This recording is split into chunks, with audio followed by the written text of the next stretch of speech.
Assalamualaikum warahmatullahi wabarakatuh. Semangat pagi,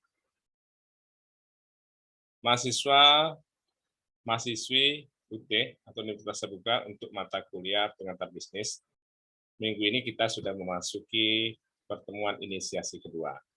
Nah, pada pertemuan inisiasi kedua ini, kita akan membahas tentang konsep dasar berdagang dan pasar bebas.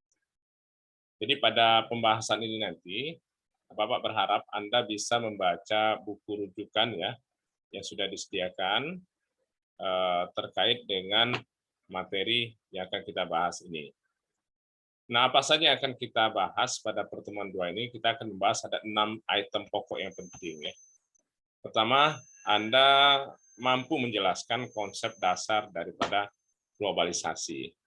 Kedua, mampu menjelaskan konsep dasar berdagang dan berdagang dengan negara lain. Ketiga, mampu menjelaskan konsep pasar dan pasar bebas. Keempat, mampu menjelaskan strategi menjangkau daripada pasar bebas. Kelima, nanti diharapkan juga mampu menjelaskan kekuatan yang mengaruhi perdagangan dalam pasar bebas. Dan yang terakhir, tentunya mahasiswa diharapkan juga mampu menjelaskan teori dan proteksionisme dalam perdagangan internasional. Nah, terkait dengan konsep dasar berdagang dan pasar bebas ini, tentunya kalau kita berbicara soal bisnis, itu tidak lengkap kalau kita tidak membahas masalah perdagangan dalam satu negara, maupun antar negara. Walaupun sebenarnya dari strategi-strategi yang bisa dikembangkan dalam pasar bebas misalnya, tapi ini belum sepenuhnya bisa kita harapkan ya. Kenapa? Masih banyaknya masalah-masalah ketidaksiapan ya. Contoh negara-negara yang menghadapi globalisasi dan perdagangan bebas tersebut. Contoh ya yang sederhana ini pasar bebas ASEAN atau Asia ya. Nah, hal-hal seperti ini tentunya juga membutuhkan bagaimana kesiapan sumber daya dari bangsa sehingga kita bisa menghadapi persaingan dengan ketat ya. Artinya sudah bebas produk-produk yang dipasarkan untuk di kawasan tertentu.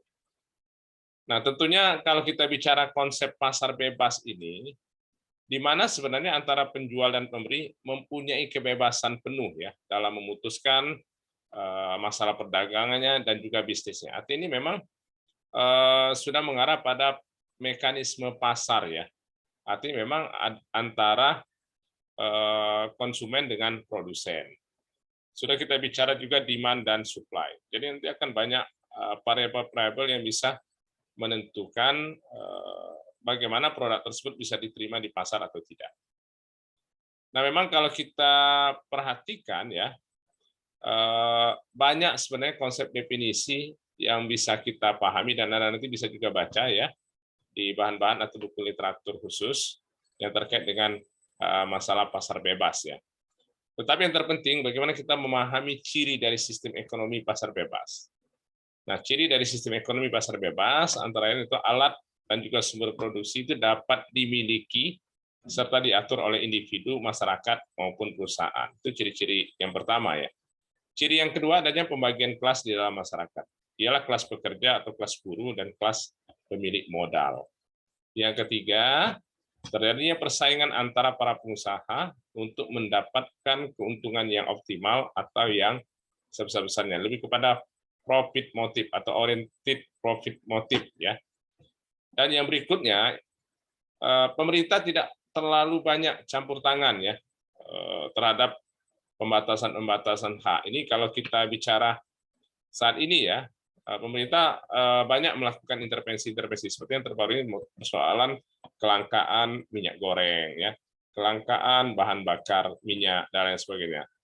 Ini menunjukkan kalau kita sebenarnya masih mengalami kendala-kendala kesiapan dalam menghadapi pasar bebas.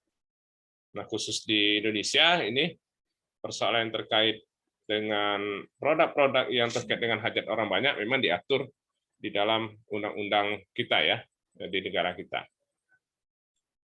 Nah, nanti materi-materi yang lain itu paling tidak Anda bisa pelajari dengan lebih detail ya, sehingga nanti diharapkan mahasiswa bisa berperan aktif dan berpartisipasi dengan baik di dalam mengikuti diskusi-diskusi ya. Dan Bapak berharap diskusi yang Anda tulis itu nanti Anda harus lampirkan referensi ya dan pendapat dari pribadi Anda, bagaimana Anda mengeksplorasinya dari pertanyaan. Yang terpenting adalah Anda perhatikan item pertanyaan, pokok pertanyaan apa, keywords-nya.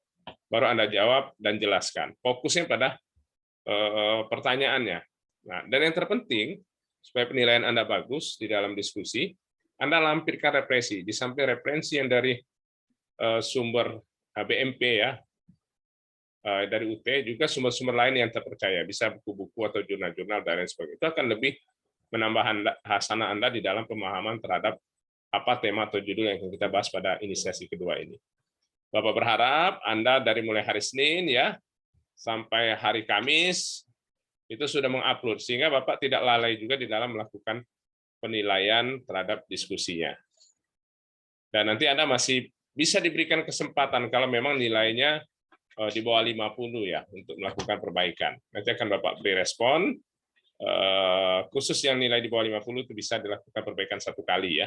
Tetapi Bapak paling lambat ya, ditunggu Sabtu sore ya. Artinya Anda memang dari Senin sampai hari Sabtu harus betul-betul bisa mengerjakan inisiasi atau diskusi pada inisiasi kedua ini dengan baik. Akhirul kata, begitu saja yang bisa Bapak sampaikan, kurang dan lebih Bapak mohon maaf. Selamat belajar dan berdiskusi. Assalamualaikum warahmatullahi wabarakatuh.